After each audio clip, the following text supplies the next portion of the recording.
Hey,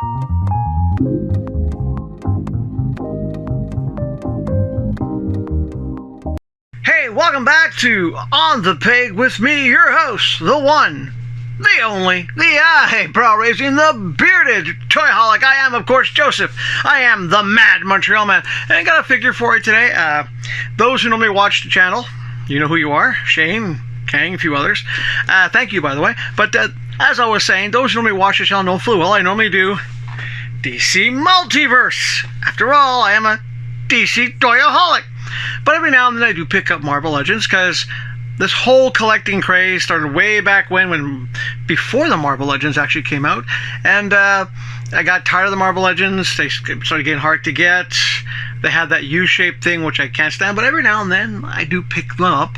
Normally when they're on sale, but every now and then I will maybe go out of my way to pick up a Marvel Legend that I kind of want. And I did. I passed on this one the first time I saw it, and I was like, I can't afford it right now. I mean, I didn't think I was going to see it again, but I did. I found it again, and I'm talking about the Red She-Hulk. That's right. Paid regular price for this, and one thing about Marvel Legends that apart from the scale, I don't like the 6-inch figures. I prefer 7-inch, which, oddly enough, she will be close enough to. It's also the prices. Marvel Legends charged more than DC McFarlane. Okay, editor, yes, I know. Collector series are a bit more expensive than the regular ones, but if I can pick Gangbuster up for like 30 bucks Canadian, there's nothing really special about her, really, but she's more expensive. Thankfully, I got her for only 36 bucks Canadian, but I have seen her at other stores in Canada for like $44 and much. And I'm not talking about that store that I don't mention anymore, because after what they did with the Platinum Supergirl Collector's Edition, marking it up 75 bucks, I'm not plugging them at all. I went to one of them today, and I'm like, yeah, their prices are insane now. But getting back to the point, I did actually buy Red She-Hulk. So what do you say? We get this show on the road. Let's take the Red She-Hulk Betty Ross banner. Once again, BB Betty Banner. The frickin', why can't someone be called like Betty Smith or whatever? But hey, I digress, don't I? And let's get my good friend, the enemy of all mint and package, the one, the only, the computer that's beeping is besides the point. I'm not going to cut it out this time. Yes, it's the shiny one. Oh, Dr. Scalpel. He doesn't like mint and package. No. But yeah, let's get this. Let's work. By the way, what do you guys think about the Marvel Legends for the most part? But yeah, there's no stand. Once again, it has that weird little warning thing in the back. But there she is, out of the package. And I could just leave it there, or do like so many other YouTubers do, where they don't show their face. They just show like, pop it. I don't do that. Out of the package. I'm going to toss in a close-up, and we'll be back right after Red Hulk. In audio.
I do like the fact that Marvel does these boxes, because it's easy to keep as well.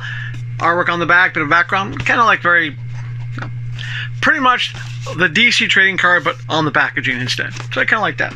Now she does come with some accessories. She comes with, let me get my little hand display.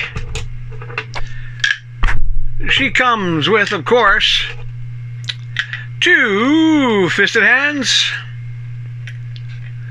Okay, and 2 hands to hold. I do like the fact that it's like a gloved hand. She has 2 sides. And I just threw one away, but that's besides the point. Of course, does come with a angry She-Hulk face. I do like that. But the figure herself, well, you saw in the close-up, she is a nice sculpted figure. I like the details. I mean, the pants have texture in the back. I like the hair is definitely big. I mean, it does limit the articulation for the neck. I like how the top, the zippers are different colors. It's not just solid black. I give them credit for that. I do like the way she looks. And she does scale with McFarlane toys.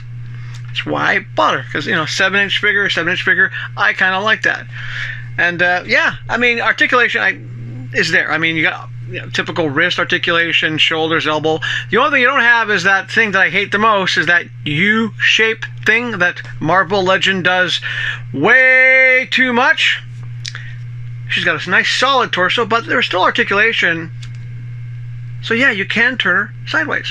Okay, I know some people are very concerned about having the ab crunch. Why? Let's be honest. You're going to get a figure like this.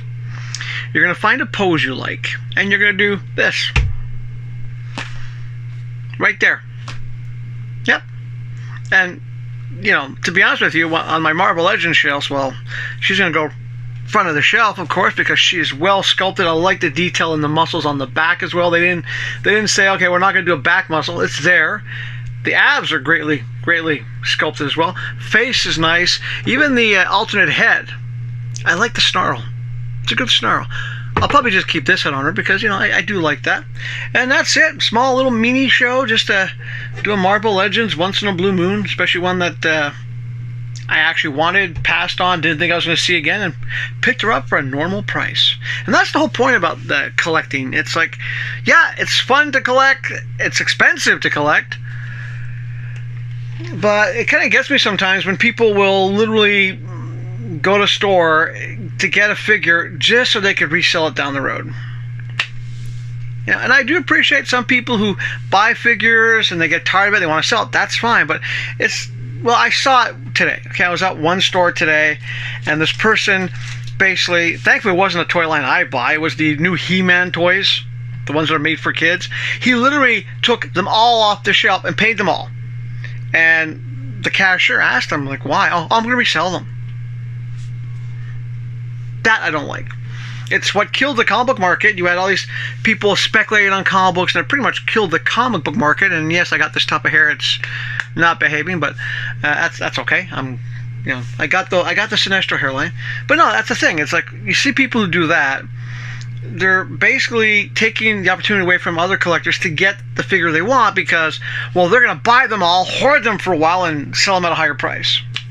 Versus people who, you know, will buy a figure. I might get doubles every now and then. I do have a few because I want to, you know, there's some I want to keep in package, some I want to take out, and sometimes I'll buy something to customize. Like I picked up some stuff at EB Games recently that were on sale. So, oh, I can customize this. This will be cool. But it's the people who speculate. You did the same thing with cards. You did the same thing with freaking comic books. I see it happening now with Pokemon cards. It's just, okay, people, calm down. Calm down. You have to think about other collectors. I mean, if you're only in this for the money, then not to sound mean, you're not a collector. Okay? If you're in it for the money, you might as well just open up a business and order directly from the manufacturers and then hoard them that way. Because I'm a little tired of seeing people like the guy I saw today, because, you know, I know for a fact that it happens with some of the toys that I want. I mean, these people literally buy them all out. You can't get them, and if you do want it, you're paying an exorbitantly inflated price on them. So I was happy I found her for the normal price, and that's pretty much it. I ranted, I raved, I praised a Marvel Legend. Wow. But no, this is a good one. This one I do recommend. Pick up. She-Hulk, pick her up. Even if you don't collect Marvel Legends, but you collect DC, that'll look good on a shelf with some DC figures. Yeah, let me show you. For example, let me pull over my Kryptonian Universe Flash, and look. They scale. It works. That's it. So, hope you like this sort of midweek interruption, and I hope you guys, of course, do the YouTube stuff like I always ask you to do, because it doesn't hurt. It makes me know someone's watching. Oh, and just to answer a question from the person who messaged me on Facebook, no, I don't plan on buying the He-Man toys. Sorry, I've seen the ones for kids, and I'm a bit concerned about the ones for adults, so I doubt it. If someone gives me some, yeah, I'll review them, but I don't plan on buying them. So you're safe to go buy your He-Man toys if you can get them at a store like this guy was at today. And that's it. I'll see you guys on Friday for the regular show. And yeah, do your best, of course, as always. For your body, your mind, and your emotional well-being, do your best to stay healthy. And when you get an action figure that you didn't think you're going to get for a normal price, well, it's a good way to stay happy. And last but not least, when you have something that you can hold in your hands and you're like, yeah, I'm really happy with the way this turned out. It's a good feeling. It's like, some positivity in the day. It just makes you think about, hey, you know what? You got to remind yourself a little bit every day. You got to do your best to stay positive. And on that note, hey, welcome back to On the Peg with me, your host, the one, the only, and I just sound like I'm totally fucking on Valium. Like, hey, Valium, yeah. I don't do drugs, probably. Don't do drugs. Hey, welcome back to the